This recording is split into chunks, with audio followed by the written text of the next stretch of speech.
Good morning, all of you in Standard 7. So, we just just 4 exercises remaining. So, let's begin. Exercise number 5. Pick out the reflexive pronoun and emphasizing pronoun from the sentences below. अभी इसमें क्या करना है, sentences में से reflexive और emphasizing pronoun को हम पहचानेंगे अंडरलाइन करके. ठीक है. So, let's begin. I myself heard him narrating them a story.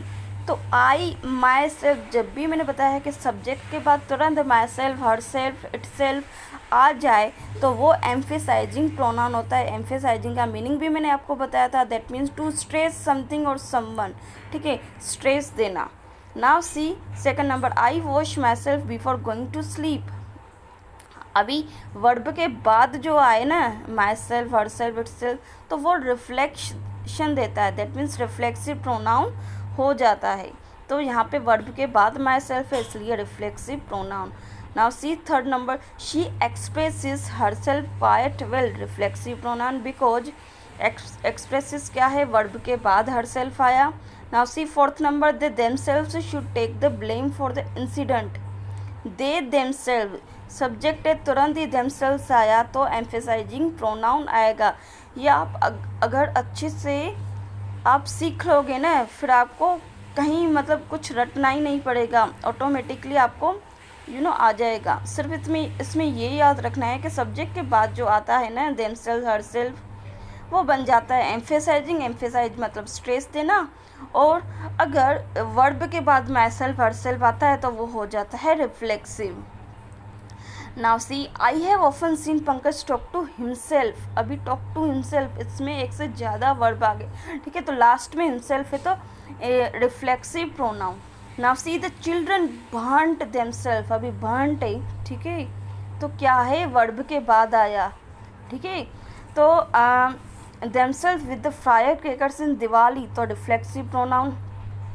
Human beings often deceive यानी चीट करना. ठीक है, ह्यूमन बींग जो है ना खुद को ही चीट कर रहे होते हैं. ठीक है, तो डिसीव यानी चीट करना. तो देमसेल्फ, तो डिसीव क्या है, वर्ब है, तो ये भी reflexive pronoun. Now see eight number.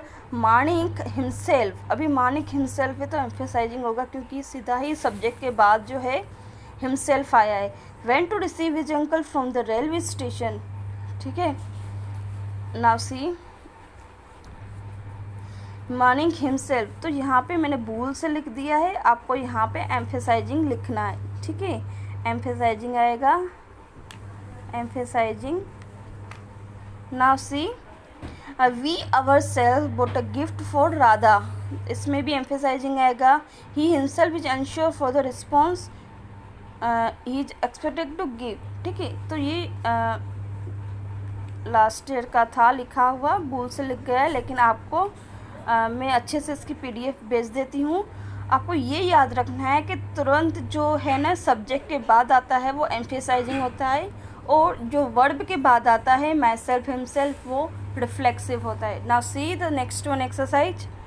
Pick out the relative pronouns and their antecedent from the following sentences. अभी इसमें रिलेटिव प्रोनाउन निकालने हैं और उसका एंटीसीडेंट निकालना है. ठीक है, तो एंटीसीडेंट मैंने आपको बताया था किसे बोलते हैं. ठीक है, एंटीसीडेंट मीन्स नाउन ही होता है. ठीक है, हम प्रोनाउन यूज़ करते हैं ना नाउन के बदले, तो उस प्रोनाउन का एंटीसीडेंट वो जो ओरिजिनल है ना फर्स्ट वाला नाउन होगा. Now see. Please return the money that I lent you. तो रिलेटिव प्रोनाउन कौन सा है, दैट है, और उसका एंटीसीडेंट क्या हो गया, the money. Show me the plants which you have got from the garden center. अभी यहाँ पे मैंने शॉर्ट में लिखा है, मैंने फुल मीनिंग भी लिखी है. REL means relative, pro means pronoun. यहाँ पे देखिए. The girl who stole the pencil box from the classroom was punished.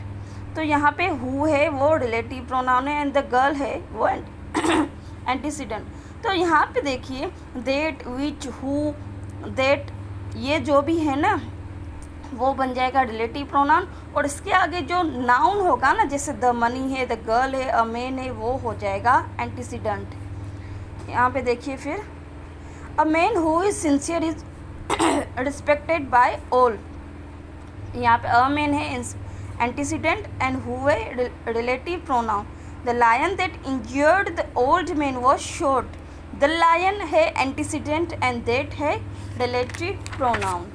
Now see, this is Pratibha whose son stood first in the class. तो यहाँ पे whose है relative pronoun, प्रतिभा है antecedent.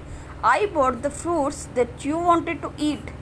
The fruits है antecedent, that है relative pronoun. The children whose parents are deceased are called orphans. Deceased होती है ना जिसके पेरेंट्स के बच्चे को डिसीज यानी बीमारी होती है, उनको ऑर्फन्स कहा जाता है. ऑर्फन्स यानी अनाथ. एंड हियर आप यहाँ पे देखिए the children whose parents are, ये हो गया. This is the donkey, donkey है ठीक है एंटीसीडेंट. देट है relative pronoun. Brays loudly and disturbs the soul. Brays यानी वो आवाज़ करता है. Have you received the money order? The money order antecedent which your father had sent you from Allahabad. ठीक है, तो यहाँ पे देखिए इलाहाबाद के बाद फिर क्वेश्चन मार्क है, तो विच है relative pronoun. So I hope you all are getting my point. Now see this last one exercise. fill in the blanks with appropriate pronouns and tell whether the distributive indefinite or reciprocal. ठीक है, तो इसमें क्या करना है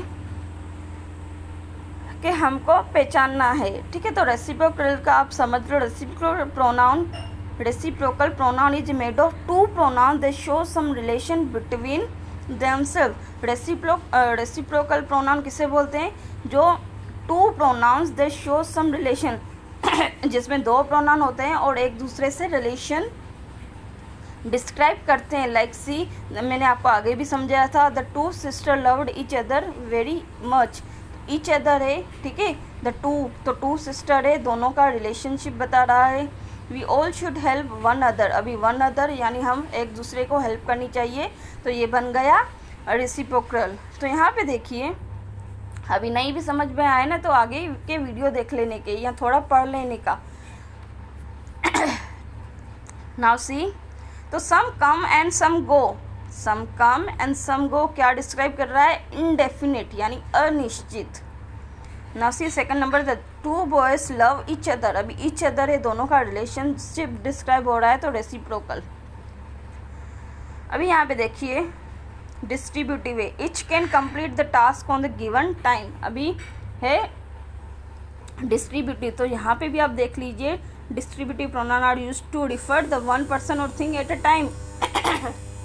एक ही time में सबको बोल देना. ठीक है, डिस्क्राइब कर देना. और इनडेफिनिट क्या है? Does not indicate towards a definite person. Definite person नहीं बताता.